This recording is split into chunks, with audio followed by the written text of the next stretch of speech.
Assalamualaikum warahmatullahi wabarakatuh. Bangsa Yahudi dikenal sebagai salah satu bangsa yang sangat maju dari segi politik dan juga ilmu pengetahuan. Itulah mengapa di masa lalu Hitler dengan Nazi yang ia pimpin membantai bangsa ini hingga jutaan nyawa melayang. Itu di masa lalu. Di era modern, Yahudi atau dalam wujud negara Israel mendapat sokongan dana besar dari Amerika untuk melakukan banyak aksi makar. Seperti terus menyerang Palestina dengan dalih melawan militan. Anyway, tahukah Anda jika di Indonesia ternyata memiliki komunitas Yahudi? Mereka datang dan menetap sejak dahulu kala dan bertahan sampai sekarang. Inilah rekam jejak bangsa Yahudi mulai datang hingga bertahan melawan gempuran modernisasi di Indonesia. Mari kita simak bersama-sama.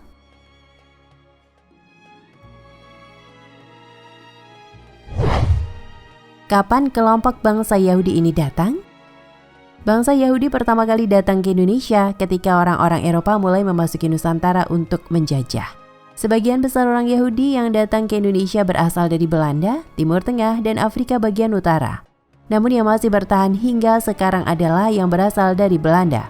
Komunitas yang datang tak begitu banyak, hanya sekitar 100 hingga 500 orang. Itu pun berasal dari Yahudi kaum Sephardi. Mereka menetap karena dibawa oleh Belanda, namun jarang yang pulang. Banyak yang mengatakan mereka sudah kerasan dengan iklim dan keadaan alam Indonesia.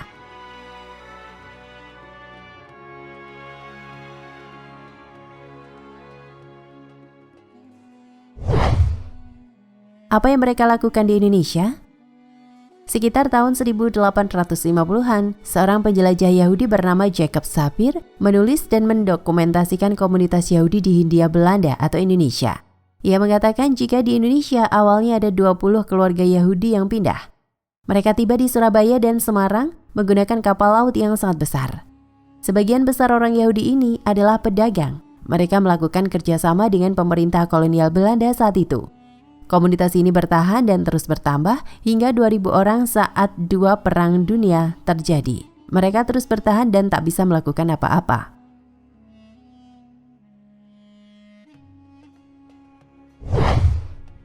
Komunitas hancur saat Jepang menduduki Indonesia.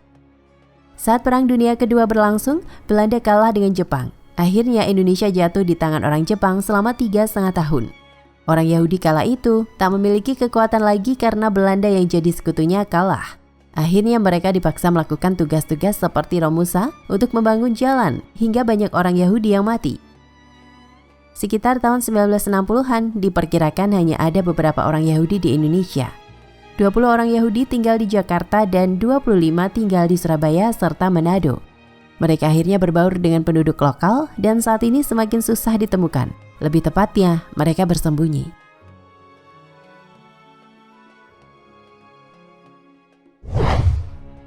Asimilasi bangsa Yahudi di Indonesia.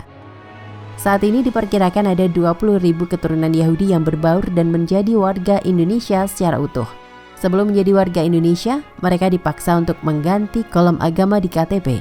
Tak ada lagi agama Yahudi atau lainnya. Di Indonesia hanya memperbolehkan 5 agama kala itu. Warga keturunan Yahudi yang memegang teguh tradisinya tak bisa melakukan apa-apa. Mereka rela membuang agamanya dan menjadi satu di bawah bendera merah putih. Asimilasi dan pembuatan KTP ini membuat komunitas Yahudi di Indonesia menjadi benar-benar undercover.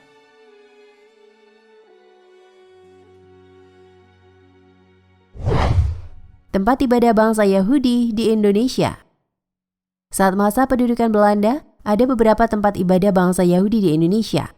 Paling terkenal adalah di Surabaya. Tempat ibadah yang bernama sinagog ini berada di sekitaran Kalimas, Surabaya. Beroperasi sekitar tahun 1948 dan berakhir di tahun 2009 silam. Banyak bagian dari sinagog yang rusak hingga ritual yang tak bisa dijalankan. Tahun 2013 silam, orang-orang dari Ormas Muslim di Surabaya menghancurkan tempat ibadah ini. Mereka menganggap praktik Yahudi di Indonesia hanya akan mencederai agama lain di Indonesia. Pun mereka juga menganggap Yahudi di Indonesia seperti Yahudi di Israel yang sangat mengerikan itu.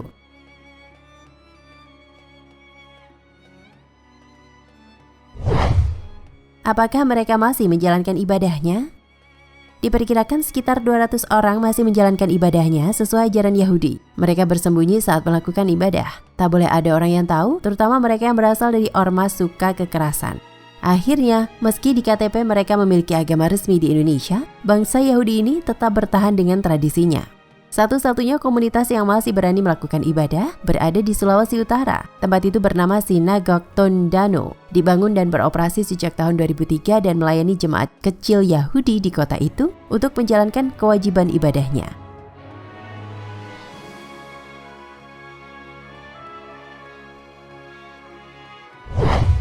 Well, itulah rekam jejak bangsa Yahudi di Indonesia. Sejak datang hingga sekarang, mereka adalah kaum minoritas.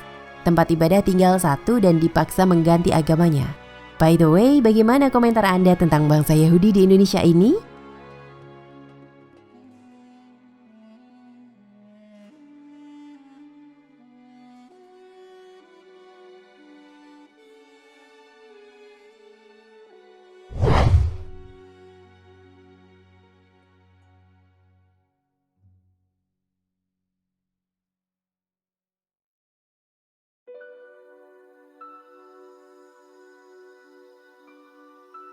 Sebelum berdirinya Israel, cukup sulit membayangkan bagaimana skenario perang akhir zaman akan berlangsung antara umat Islam dengan Yahudi. Betapa tidak, selama 2000 tahun, orang Yahudi tersebar di banyak tempat. Mereka menjadi kaum yang tidak punya rumah dan menumpang dari belas kasihan umat lain, terutama umat Islam dan Kristiani. Dari sisi politik, agama Yahudi pun tak disokong kekuatan besar seperti halnya Islam dan Kristen. Pendek kata, kaum ini tidaklah diperhitungkan. Tapi di penghujung 1800-an, sejarah berjalan cepat. Sebuah gerakan bernama Zionisme muncul ke permukaan sejarah dan merancang pendirian sebuah rumah bagi kaum Yahudi. Tapi bukan ke sebuah lahan kosong, melainkan ke Darussalam atau Yerusalem, tanah damai tiga agama yang saat itu masih berada di bawah Khilafah Utsmaniyah. Sejak 1882, gerakan Zionis ini berulang kali memobilisasi kaum Yahudi dari berbagai negara, terutama Eropa, untuk kembali ke Yerusalem dan mengklaimnya sebagai milik mereka. Lewat deklarasi Balfour, Inggris pun berjanji membantu pendirian negara Yahudi itu. Inggris kemudian mengalahkan tentara Khilafah Utsmani dan memasuki Tanah Suci pada tahun 1917. Pada 14 Mei 1948, negara Yahudi pun diproklamasikan oleh David Ben-Gurion yang kemudian menjadi Perdana Menteri pertama Israel. Negeri yang baru berdiri itu dengan segera unjuk gigi. Israel bukan hanya mampu memenangkan perang, melainkan juga mempermalukan bangsa Arab yang mengeroyoknya.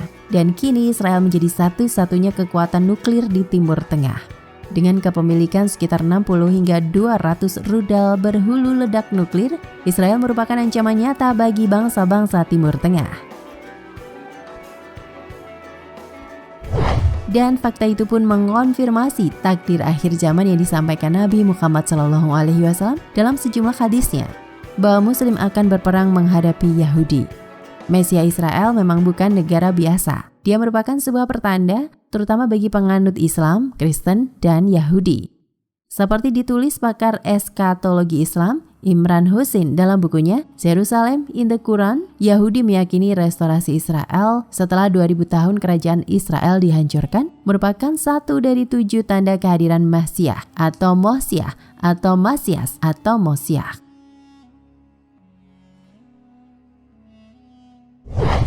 Itu adalah bahasa Ibrani dari Al-Masih atau Mesiah.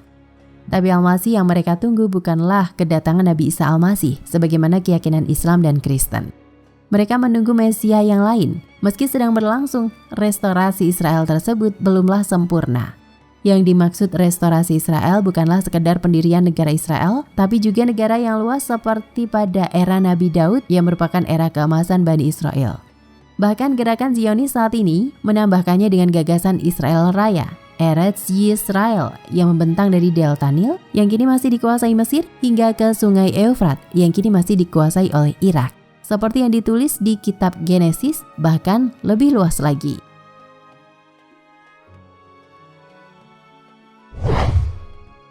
Tanda kedua dari kehadiran Mesias versi Yahudi ini adalah kembalinya orang-orang Yahudi yang semua terpencar atau diaspora ke Tanah Suci atau Yerusalem.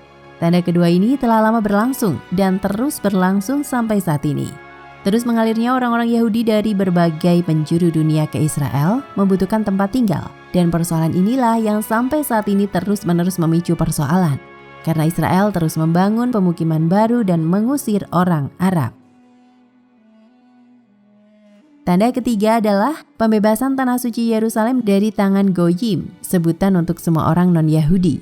Tanda ketiga ini pun sudah terjadi, tapi juga belum sepenuhnya sempurna. Pada tahun 1948, saat Israel diproklamasikan, mereka telah menguasai Yerusalem Barat. Setahun kemudian, Israel menobatkan Yerusalem sebagai ibu kota. Bahkan saat itu, parlemen Israel, Knesset, yang semula di Tel Aviv, telah diboyong ke sana.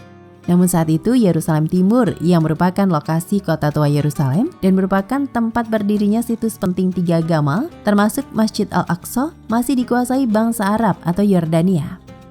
Yerusalem Timur dicaplok Israel setelah Perang 6 Hari pada 1967. Meski Israel secara sempurna telah menguasai Yerusalem dan mengklaim Yerusalem sebagai ibu kota abadi Israel. Namun sampai saat ini prosesnya masih tarik ulur. Pengakuan Yerusalem sebagai ibu kota Israel itu kerap muncul dalam kampanye Presiden Amerika maupun ucapan para pemimpin negara barat. Namun sebagian besar negara di dunia belum mengakuinya. Saat ini hanya ada 2 kedutaan besar yang berada di Yerusalem, yaitu El Salvador dan Costa Rica. Sementara negara-negara lain belum ada yang berani memindahkan kedutaan besarnya ke Yerusalem. Saat ini pun ibu kota Israel masih di Tel Aviv. Status Yerusalem ini berulang kali menggagalkan proses perdamaian seperti pertemuan Camp David pada tahun 2000. Kuil pertama dibangun Nabi Sulaiman sebelum akhirnya dihancurkan Nebukadnezar.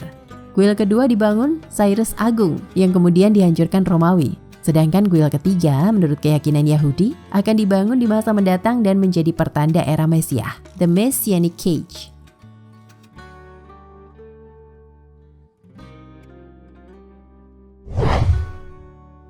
Tanda keempat, Israel suatu saat akan menjadi negara superpower, seperti halnya kerajaan Nabi Daud dan Nabi Sulaiman.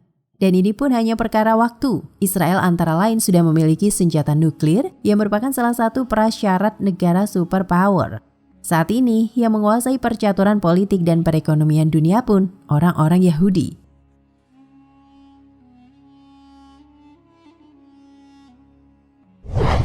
Tanda kelima, superpower Israel itu akan dipimpin oleh Mesias. Dia akan memerintah dari atas tahta Nabi Daud atau dari Yerusalem.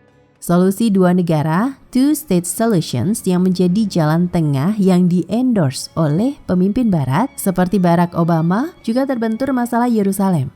Menteri Luar Negeri Amerika Serikat John Kerry ke Israel dan Palestina pada 3 hingga 5 Januari 2014 lalu menjadikan Yerusalem juga menjadi satu dari 5 isu, tapi tetap buntu. Palestina menghendaki Yerusalem Timur kembali ke pangkuannya seperti sebelum Perang 1967 dan Palestina pun menghendaki Yerusalem menjadi ibu kotanya. Tapi Israel menolak dan menyatakan bahwa Konstitusi 1980 negara itu telah menyatakan Yerusalem utuh dan menyatu adalah ibu kota Israel.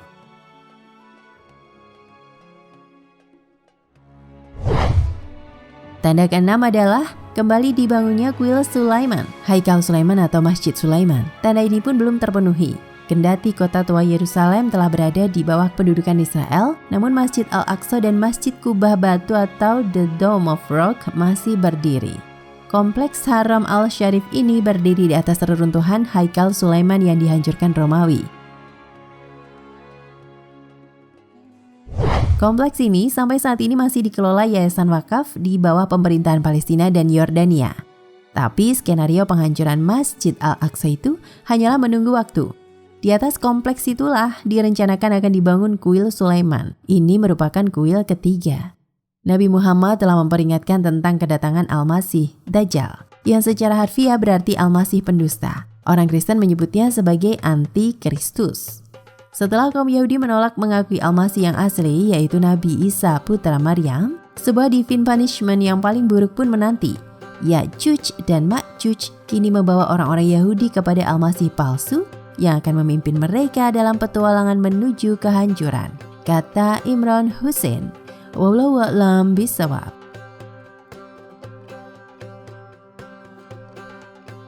Nah pemirsa Ensiklopedia Al-Fatih, sampai di sini perjumpaan kita kali ini. Semoga menginspirasi.